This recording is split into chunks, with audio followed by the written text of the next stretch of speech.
right, good morning again. Just as a reminder, the offering box is in the back for offering.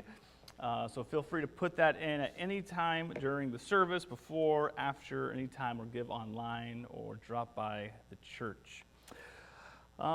This morning we're continuing our series on the book of Exodus that we began a few weeks ago. And if you have a copy of the scriptures, you can join us in Exodus chapter 5 in a moment. If you need a Bible, you can raise your hand. Marco will be around with a copy of the scriptures. You can borrow these. They're for you to borrow during the service or keep if you need one as our gift to you. A couple of weeks ago, we looked at a powerful passage in chapter 3. A very famous passage where God reveals himself to Moses, right? In this great theophany, when the burning bush that was on fire but did not get consumed. And Moses came over, and God met with Moses in this moment. And it is here that God revealed to him his divine name. Right? Never has this happened before, not with Abraham or Isaac or Jacob or Joseph. No one has known the divine name of God. But here, he reveals it, and because Moses asks, right, this question, you're sending me back to Egypt, back to the Hebrews, who do I say you are? Who do I say sent me? And God says, I'll tell you my name. I am that I am, right? And the Hebrew here is Yahweh, right? That's the divine name of God. Yahweh is sending you.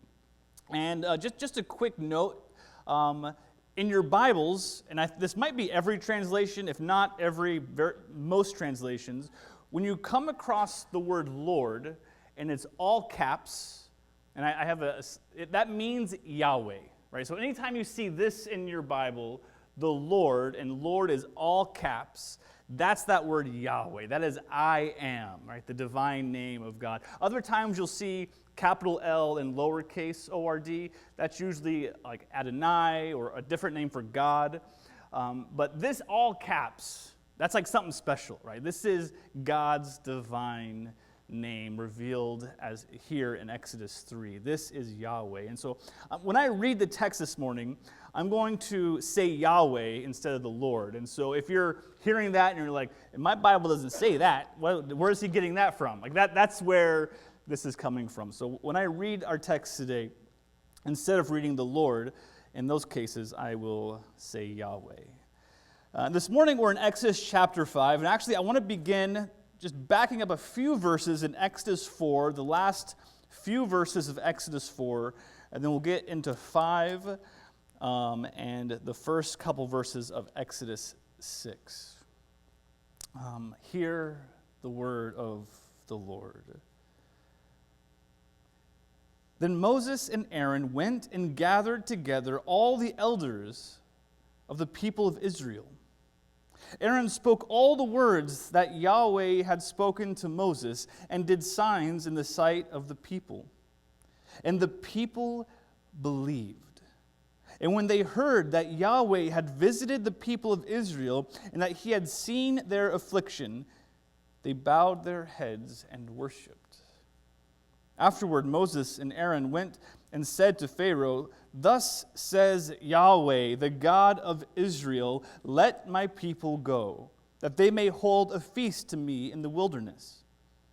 But Pharaoh said, "Who is Yahweh, that I should obey his voice and let Israel go? I do not know Yahweh, and moreover, I will not let Israel go." Then they said, the God of the Hebrews has met with us. Please let us go a 3 days' journey into the wilderness, that we may sacrifice to Yahweh our God, lest he fall upon us with pestilence or with the sword. But the king of Egypt said to them, "Moses and Aaron, why do you take the people away from their work? Get back to your burdens." And Pharaoh said, "Behold, the people of the land are now many, and you make them rest from their burdens." The same day Pharaoh commanded the taskmasters of the people and their foremen, You shall no longer give the people straw to make bricks, as in the past. Let them go and gather straw for themselves. But the number of bricks that they made in the past you shall impose on them, you shall by no means reduce it, for they are idle. Therefore they cry, let us go and offer sacrifice to our God. Let heavier work be laid on the men, that they may labor at it, and pay no regard to lying words. I'm going to skip down to verse 15 now. Then the foreman of the people of Israel came and cried to Pharaoh, why do you treat your servants like this? No straw is given to your servants, yet they say to us, make bricks. And behold, your servants are beaten, but the fault is your own people. But he said, you are idle, you are idle. This is why you say, let us go and sacrifice to Yahweh. Go now and work. No straw will be given you, but you must still deliver the same number of bricks. The foremen of the people of Israel saw that they were in trouble when they said, you shall by no means reduce the number of bricks in your daily task each day. They met Moses and Aaron, who were waiting for them as they came out from Pharaoh, and they said to them, Yahweh look on you and judge, because you have made us stink in the sight of Pharaoh and his servants, and you have put a sword in their hand to kill us. Then Moses turned to Yahweh and said, O Lord, why have you done evil to this people? Why did you ever send me? For since I came to Pharaoh to speak in your name, he has done evil to this people, and you have not delivered your people at all. Chapter 6. But Yahweh said to Moses, now you will see what I will do to Pharaoh. For with a strong hand he will send them out, and with a strong hand he will drive them out of his land. God spoke to Moses and said to him, I am Yahweh. This is the word of God for the people of God. Thanks be to God. As a Christian, as a pastor, really even just as a decent human being, I like to help people out when I can.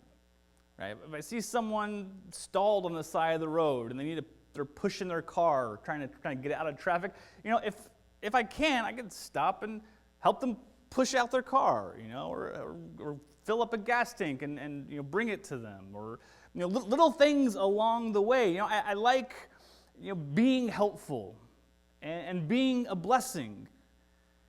On the best days, it feels good, right? You meet a need, you represent Christ in some way, you're a blessing, they're thankful, and it's great. But sometimes helping can backfire. Sometimes helping doesn't always go the way I want it to. One time I was in college, in my undergrad, and I was driving to school. I was parking, and sometimes the parking lots were just full. You couldn't find a spot, so you had to park on the street and walk the rest of the way in. And so this is one of those days where I was on this busy street, finding a parking space. I found one, I parked. I was kind of getting my stuff ready to get out of the car, and I noticed this other car drive up a few car lengths ahead of me.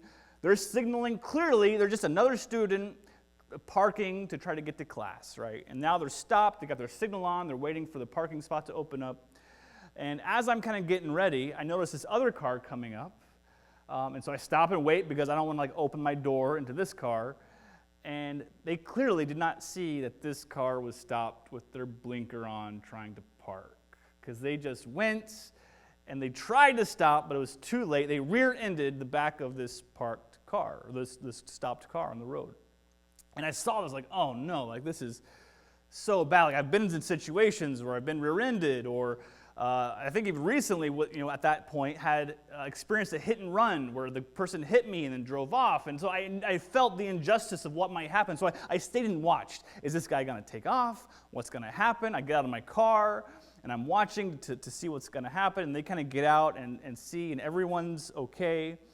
But I also start remembering, I know people can lie about accidents. Insurance can be a struggle, and this poor person was just trying to get to class, and now their day is ruined from a car accident. I'm going to help them out. I'm going to write down my information and give it to them and tell them, hey, just so you know, I was right here. I saw the whole thing. I can be a witness if you need to help kind of smooth things over with insurance. And so I walk up, I give the person my insurance, I let them know this, and the guy who rear-ended the person was standing there, and the look on his face was like pure rage. That I would have the audacity to come up and give my information to this person that he clearly was at fault and rear-ended. And I gave it, I checked, made sure everyone was okay. I gave that person the information, but he was just like straight mad dogging me, like just pure anger in his face. He kind of postured like he was trying to intimidate me. And I was like, hey, man, like, you clearly rear-ended this person. I'm just trying to help. Obviously not him. He wasn't being helped in this situation. But clearly he was mad at me. I was like, I brushed it off, whatever, and I went to class. When I came back to my car, my tires were slashed, right? Ugh. And it's just one of those moments where it's like, why do I even try? No good deed goes unpunished, right? So it's just like, I should have just kept my mouth shut, let insurance take care of it, not help at all. It just felt like a moment where I just shouldn't have even tried. Moses has one of these moments here in Exodus 5 where things turn sideways and it becomes really hard and the people are against him now and he's turning to God saying, God, why did you even send me? Why are we even doing this? And he's having a moment where he's thinking and maybe second-guessing this whole thing. So Moses and Aaron, they have just gone back to Egypt, right? After being sent by God and after a lot of complaining on Moses' part, on him trying to wiggle out of this and doing whatever he could to get out of this whole situation, even just begging God, send someone else, don't send me. After all of that, they finally go back to Egypt. And they perform signs before the Israelites. They're doing miracles in their presence. They start telling them everything that Yahweh has said to them. The message about how God appeared to Moses and revealed his divine name, how he heard their cry of distress from the slavery of the Egyptians.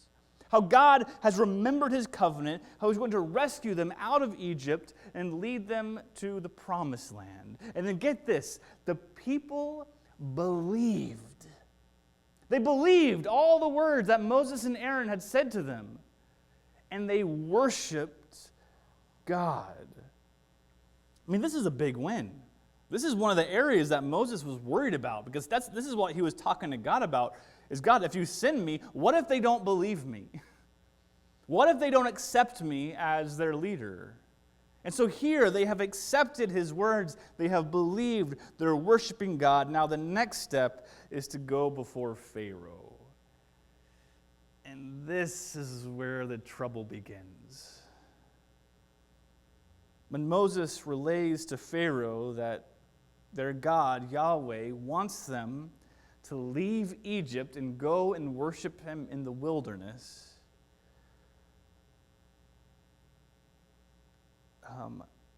Pharaoh first responds to this request with a question of his own. And really, this is a question that is throughout the entire book of Exodus. Who is Yahweh? You tell me that Yahweh wants me to let you go and worship him in the middle. Who is Yahweh? Why should I listen to him? This is essentially the question that Moses asked when he met God in the burning bush. He asked, who am I that you would send me? But then he asked, who are you? If they ask me who sent me, who are you anyway? Pharaoh asks the question here in a different context. Who is this Yahweh? And throughout the book of Exodus, we will find that the people of Israel are continually wrestling and trying to figure out this question, who is Yahweh? Who is this God that is bringing us out of Egypt? Who is this God that is leading us to the promised land? Because remember, this is a new relationship. The Hebrews have been in slavery for 400 years. They have stories from like their great-grandparents about Abraham, Isaac, and Jacob, but they don't know this God. Not really. They know the gods of Egypt, and so now they are getting to know the God of their people, but they don't know, they have questions. Can we trust him? Is he going to be a vengeful God like all the gods of Egypt? If we don't do the right sacrifice, will he just strike us down? Is this all a trick? Is this a ploy? Like, what is going on? Who is this Yahweh? So in some ways, they sort of have to figure each other out. What does it mean to be God's people? What does it mean for him to be our God? Who is this Yahweh? Can he be trusted? For Pharaoh, the answer is firm. He says, I don't know him. I don't want to know him. I'm not going to listen to him. I'm not going to let his people go. And Pharaoh's the one with the power and the authority. As far as he's concerned, he's the most powerful God in all the land. What he says goes. He decrees it, it happens. That's it. So when Moses says that God wants Pharaoh to let the people go, he can't believe his ears. It's like, you want me to do what? The Hebrews at this point outnumber the Egyptians. They are the dominant workforce. They're cheap labor. You just have to make sure they're fed, they have some basic clothes, that they're housed. Take care of the basic necessities, just enough for them to live. No more than that. And then we'll extract as much labor from them as we can. Right? That was the scenario going on here. And so Moses is asking Pharaoh to let the people leave their work and go worship their God. I mean, I think Pharaoh has a sort of a legitimate worry that doing this would lead to the collapse of his economy. Right? I mean, this is the entire labor force that is going to just leave the nation all at once. Right? I mean, you can imagine him worrying like, oh, I'm going to go down in history as the Pharaoh who under my administration led our country into the greatest depression we have ever seen. Not a good selling point. And so he does not want that to happen, not on his watch. So he launches this campaign to squash this whole thing. I mean, did you just listen to the message that he sends to the people? He says things like, get back to your burdens. You are idle. You are lazy. Work harder. Don't listen to the lies of Moses. Don't listen to the lies coming from the so-called God Yahweh, that he is going to save you and deliver you and you're going to be his people. That's nonsense. Don't listen to it. Get back to work. Work harder. That's where you belong. That's your reality. No one is coming for you. Your only place on this earth is how many bricks can you produce. That's what you're worth.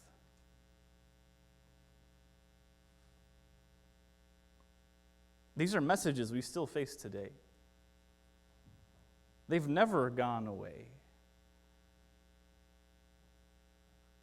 From here, the slavery in Egypt, to the slavery we've experienced in our country, to even today, just we have this name for hustle culture, is what we call it today. Where it seems like everyone has a side hustle, right?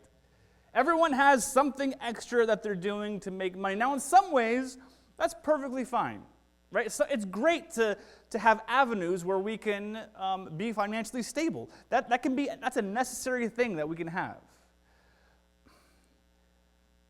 But our culture and this sort of idea of hustle culture has grown to such a place where all that matters is making that extra cash. And that's what's important.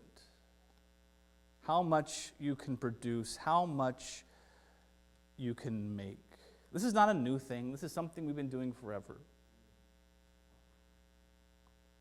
In some ways, it's fine. In some ways, it's necessary. But then the message sneaks in that this work is the only thing that matters. So get back to work. Get back to your burdens. Work even harder. And sometimes this message is implicit. It can be an unspoken expectation, of your family. Maybe growing up, there was just this unspoken rule that you have to work hard at everything. That the most important thing in life is first getting good grades, getting into a good college, getting good grades there, getting a good education and a good degree, and then you land a good job, and you just keep working, and then you put in the extra hours at that job. You do whatever it takes. Work 80 hours a week, and you climb that ladder. You get to the top. You do whatever it takes to be successful. That's the most important thing in this world. And yes, it's a lot of work. Yes, you'll have sleepless nights, but you can rest when you're dead, right? Have we heard that? Yeah, You just don't rest now. Work. Then later, you'll rest. And the idea of resting in this whole concept is a lie, right? You never get to the rest.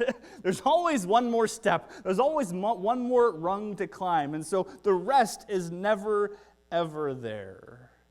Keep working. Sometimes it's implicit, sometimes it's explicit. Sometimes we just have messages, whether it's from our family or from our work environment or from our larger culture, that just says your value is based on what you produce. Your value is based on that paycheck.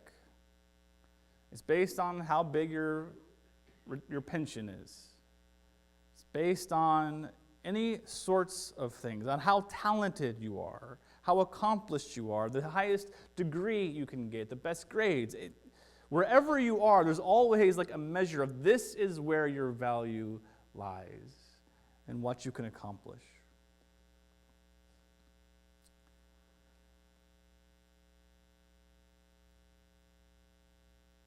And then the message is that when you're living this sort of life with this sort of value system, the message is don't pay attention to these distractions that will get you off track. Right? Get your head out of the clouds. Stop dreaming. Stop creating something beautiful. Be practical. Don't waste your time on frivolous things that don't matter.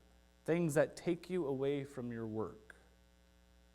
Because if you take time off for yourself, right, then the message is you're being selfish, or you're being lazy, or you don't really want to be successful. And now not everyone is wired to be able to work 80 hours a week, to be a high-producing individual, which means those who don't have sort of this hustle gene, we get devalued in society. Right? Oh, they're just lazy. They don't want to be successful. They can't put in the 80 hours a week. Right? And then their value is diminished, and they are shamed. And so we place our value, place our worth in what we can do, what we can accomplish, what we can produce. Now, the solution to all this, of course, isn't laziness. Right? The solution isn't to go one hand from being a workaholic to the other end to just being lazy and not doing anything, right? That's not the solution, because the truth is being made in God's image means that we are made to work. God created the Garden of Eden, put Adam and Eve in it, and then he gave them a job to do. Take care of the garden. Adam, you got to name all these animals. you got work to do. You got to tend to them. Steward them. Work is a good and beautiful and life-giving thing. And in the book of Ecclesiastes, which I know can be a bit of a depressing book because everything is vanity and futile and everyone's going to die and so, nothing matters. But throughout the book is also this idea that that, man, there is an incredible amount of joy in being able to find pleasure in the work that you do.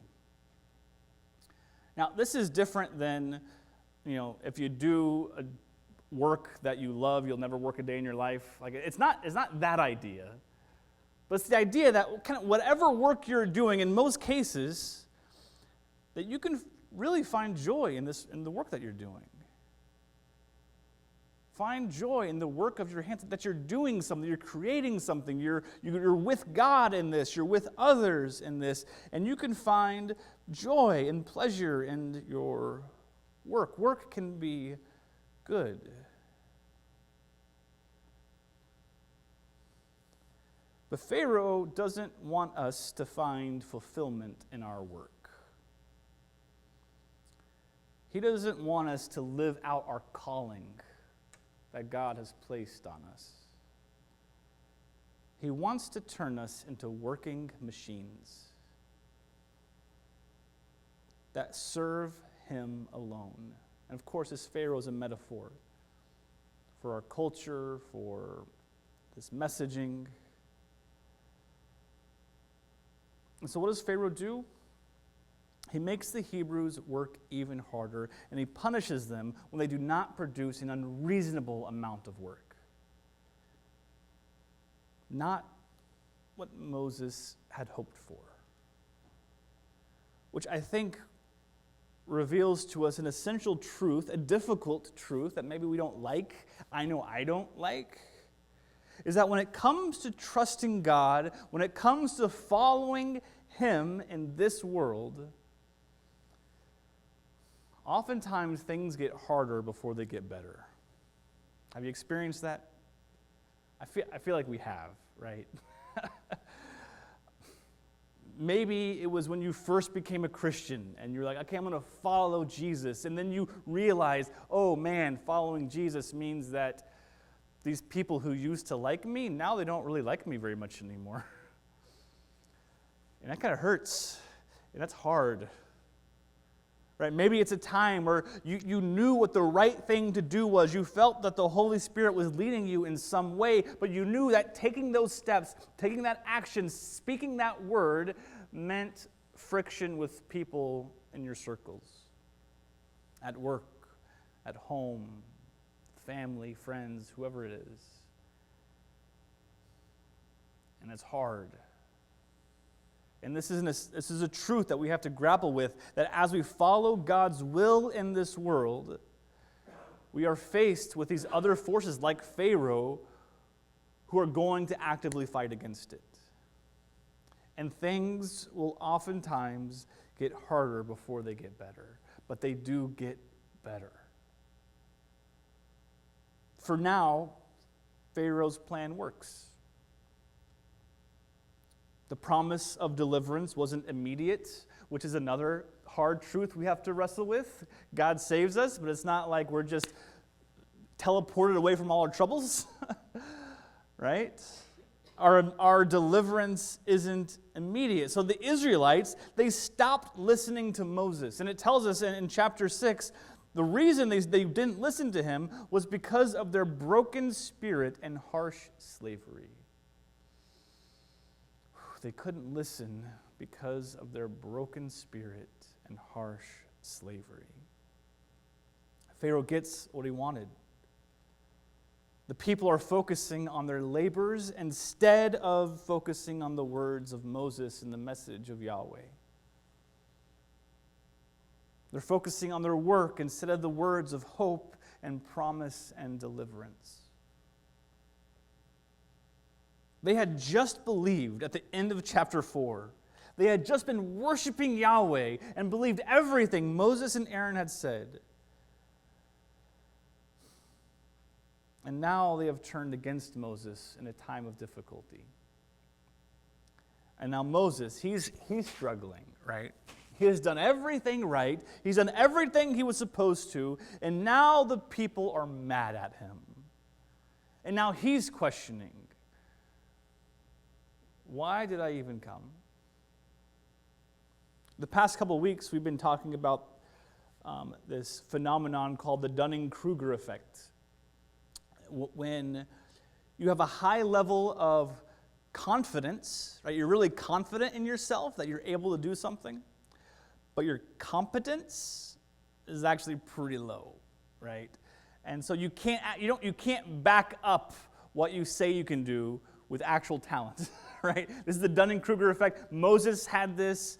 It led him to what was called the peak of stupidity, where he hit that wall and he crashed in the valley of despair, and God's been kind of dragging him out of the valley of despair. Maybe you've experienced something like this. What Moses is experiencing now, I think, is the opposite. And the opposite of the Dunning-Kruger effect is called imposter syndrome. Imposter syndrome is where your competence is actually pretty high. You can do things, but your confidence is lower, right? Before, he had a high confidence and a low competence, and it did not go well. Now, he has a high competence. He's doing signs. He's performing miracles. He's speaking before the people of God. They have listened to him. He's doing it, right? He went before Pharaoh, and he pleaded to Pharaoh on God's behalf. He's actually doing it. He has the competence. But then the people turned, and his confidence now is in the gutter. Again, maybe you've experienced something similar. And so he cries out to God, I knew you shouldn't have sent me. I'm not the guy. It's not working. This has been an utter failure. And maybe he just doesn't want to do it anymore. It's too hard.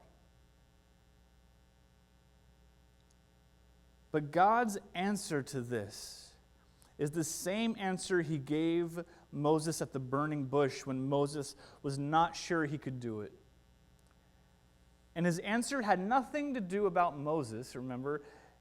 His answer is this: I am Yahweh. That's the only answer we need. That's the only answer Moses needs. I can't do this. I am Yahweh. Not you. Now you will see what I will do. What I will do to Pharaoh, what I will do to his household. He will send you out with the great hand. I am Yahweh, the one who is. And I don't think it's an accident that during a time when the people of God, who have been defined for 400 years by the work that they do, the bricks that they produce, that it is the one who calls himself the one who is, to out of slavery. I'm not going to be able to articulate this very well because I think our language fails in many ways, but this is a stark contrast. Their whole identity is caught up in doing. And the one who says, I just am, will save you. The one who just is, he doesn't say, I am the God who creates. I am the God who rules. I am the God who does all of these things. I'm the God who does. No. He says, I am the God who is. I just am. And by my amming, all the universe has been created. He didn't really have to do anything. He just is. And out of his being himself, his being, his amming, his ising, however you want to try to say it, that's why this is a kind of weird thing to talk about. Out of this, everything has been accomplished in the universe. And so the one who is calling them, saying, you're not defined by what you do. Come with me and be defined by who you are and who I am. I am your God. You are my people. I love you. I will save you. That is who you are. This is a tough thing to wrestle with, to redefine your whole life with. This is a complete and radical paradigm shift. It's a paradigm shift we have to make today. as we have been defined by so many other things. And the God who is calling us, saying, just be. I am. You, be with me. And I don't know if this is bad theology. I wasn't going to share it, but now I've already started, so I'm going to. But I was reflecting on this nature of God, of Yahweh who is, and I started thinking about Jesus and his life and his ministry and everything in the Gospels. And again, just a warning, I haven't thought this completely through, so maybe this is bad theology, but it doesn't seem like Jesus, does a whole lot. I know that sounds bad, but he doesn't live his life just producing things, right? He never seems to have anything. He's asked to pay taxes, and he's like, yeah, go fishing and take it out of the fish's mouth. What? He hasn't earned any money to have money for taxes, so he just gets it out of the fish's mouth.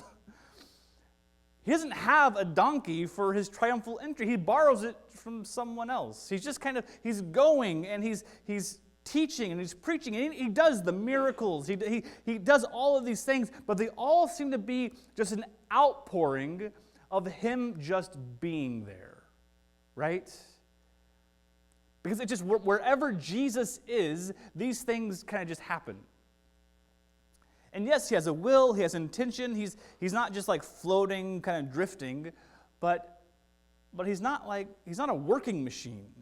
And to take it even further, thinking about the passion and his suffering and death on the cross, we talk about the work that Jesus accomplished on the cross. And yes, he did the most important work in the universe. He took on our burdens, he took on our sin and our shame, and he carried them to the grave and rose again. But then when you start thinking about the whole path, did Jesus arrest himself and beat himself and crucify himself? He has a very passive role in this, but it is in his being, not his doing, that saves us. It's who he is, his love, that redeems us. And he does the work of atonement for us. But it's not him in the workshop producing bricks. It's him doing this work out of him existing through I am.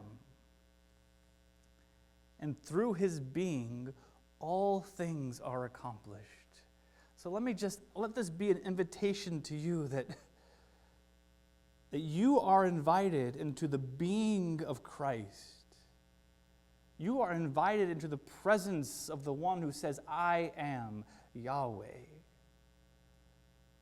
You don't have to make everything happen. You don't have to produce all the things and make all the money and climb the highest ladders. You can be with me. And then here's the thing. Everything will still get accomplished. There's freedom in that. There's grace in that. And one of the greatest invitations to be with Jesus, to be with God without the need to work, without the need to produce, is the invitation to the Lord's table. At this table, we are called to simply be with Jesus. We're called to come with a posture of receiving, of being open with our body, with our heart, with our mind, our spirit, all of who we are. He offers you the bread, his body broken. He offers you the cup of the covenant, his blood shed for you.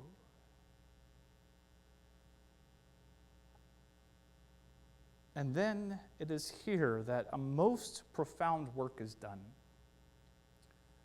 When we come in faith, when we come in openness, God's love begins transforming you. His heart starts being shaped into you as your heart. His mind to your mind. This is work that he does by him just being with you and in you and through you.